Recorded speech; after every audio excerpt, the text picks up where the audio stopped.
Big boss Malayalam season 7 ലൈവിൽ ഇപ്പോൾ നടന്നുകൊണ്ടിരിക്കുന്നത് മോർണിംഗ് ടാസ്ക് ആണ്.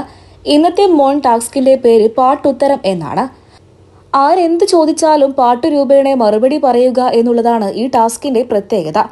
ഒരാളെ പ്രേക്ഷകരോട് തിരഞ്ഞെടുക്കാനാണ് പറഞ്ഞത്. പ്രേക്ഷകർ തിരഞ്ഞെടുത്തത് നമ്മുടെ നെവിനെയാണ്.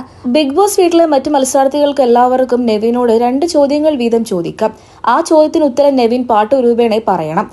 അങ്ങനെ അനുവിന് അവസരം ലഭിച്ച സമയത്ത് അനു ചോദിക്കുന്നുണ്ട്, ബിഗ് ബോസ് വീട്ടിൽ 18 പേരുണ്ട്, അവർക്ക് എല്ലാ കാര്യങ്ങൾക്കും തുല്യത വേണം. അങ്ങനെ ഇവിടെ തുല്യത ഉള്ളതായിട്ട് തോന്നുന്നുണ്ടോ എന്നായിരുന്നു അനുവിന്റെ ആദ്യത്തെ ചോദ്യം. അതിന് നല്ല രീതിയിൽ തന്നെ നെവിന് പാട്ടുരൂപേണ മറുപടിയും പറയുന്നുണ്ട്. അതേ, തുല്യത വേണം എന്ന് പറഞ്ഞുകൊണ്ടൊരു പാട്ടും മറുപടി ആയിട്ട് നമ്മുടെ അനുവിന് നെവിൻ നൽകുന്നുണ്ട്. അനുവിന്റെ രണ്ടാമത്തെ ചോദ്യം മോഷണം നല്ലതാണോ എന്നായിരുന്നു. അതിന് അടിപൊളി മറുപടി തന്നെയായിരുന്നു നെവിൻ നൽകിയത്. നെവിന്റെ മറുപടി ഇങ്ങനെയായിരുന്നു, മുകളിൽ ഒരാളുണ്ട്, കക്കുന്നവനെ കണ്ടുപിടിക്കാൻ മുകളിൽ ഒരാളുണ്ട്. ബിഗ് ബോസ് അത് കണ്ടുപിടിക്കാൻ CIDകളെ ഒന്നും ബിഗ് ബോസ് നിയമിച്ചിട്ടില്ല എന്നായിരുന്നു നെവിന്റെ പാട്ട്. നെവിന്റെ പാട്ട് അടിപൊളി തന്നെയായിരുന്നു. അനുവിന് തക്കതായ മറുപടി തന്നെയാണ് നമ്മുടെ നെവിൻ നൽകിയത്. ഇന്നത്തെ ടാസ്ക് വളരെയധികം ഗംഭീരം തന്നെയായിരുന്നു.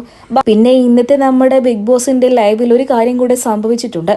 നമ്മുടെ ജിസയില് കാപ്പിപ്പൊടി മോഷ്ടിച്ചു. ഇതിനെ ന്യായീകരിച്ചുകൊണ്ട് നമ്മുടെ ബിഗ് ബോസ് വീട്ടിൽ നിന്നും ആര്യനും നെവീനുമാണ് എത്തിയത്.